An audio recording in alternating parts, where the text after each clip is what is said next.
Well, howdy there, Internet people. It's Dee again, and welcome to the Interstate with Dee. Today is Saturday, March 29th, 2025. Welcome back to our trip on the Interstate. What we do here is present news from the state level that will end up having national importance later, or news that made it into the national news cycle but was overshadowed. Then we go over some questions from y'all. On this date, March 29th, in 1961, the 23rd Amendment to the United States Constitution was ratified, allowing those living in Washington, D.C. to participate in presidential elections. We're starting off with a bit of news that affects most states. Trump administration cuts will likely lead to your local food bank being short of, well, pretty much everything. If you've been looking to get involved with this particular case, now is the time. They're going to need help. Now for a measles update.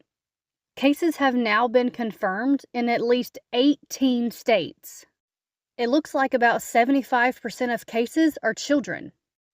U.S. Health and Human Services Secretary RFK Jr. has talked about vitamin A as being helpful.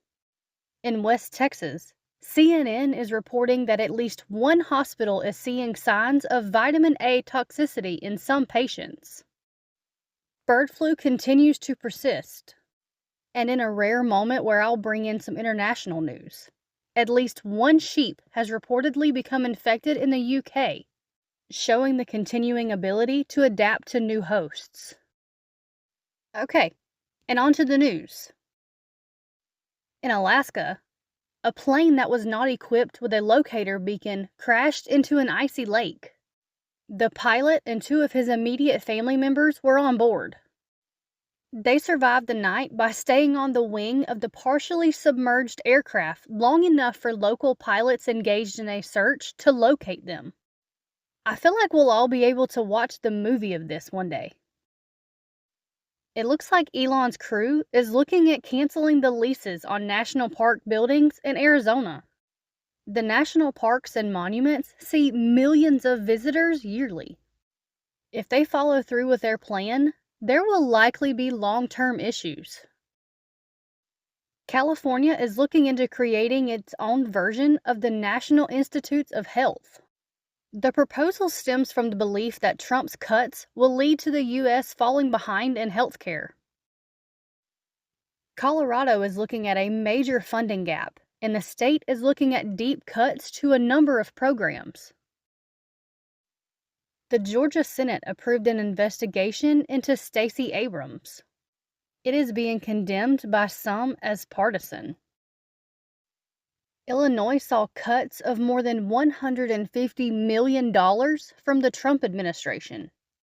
The cuts targeted public health and substance programs.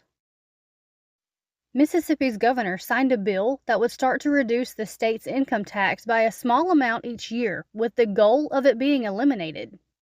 I'm sure with the massive federal cuts to social safety nets and education that are on the way, there's no way this is going to be an absolute disaster. In Montana, the governor is pushing a balanced federal budget. That would require taxing the rich, though it seems the governor thinks they might be able to make enough cuts to services to reach a balance without that. In Nevada, the Trump administration ended a bunch of grants for mental health, immunization, and so on. It looks like almost 50 people have been laid off so far. In New York, a county clerk has refused to file a judgment from Texas against a doctor in New York.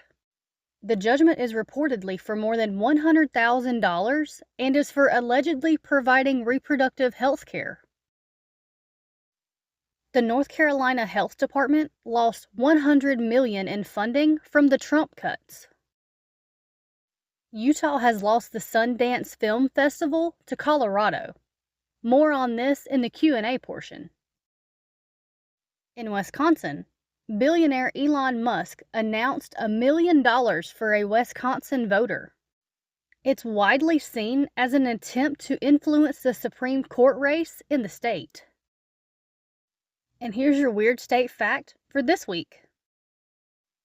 The Sundance Film Festival started in Utah in the late 70s as the Utah U.S. Film Festival.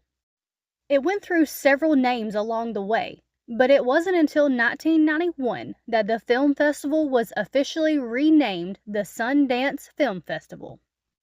It's named after Robert Redford's character in Butch Cassidy and the Sundance Kid. Okay, so moving on to the question and answer portion of the show. Question number 1.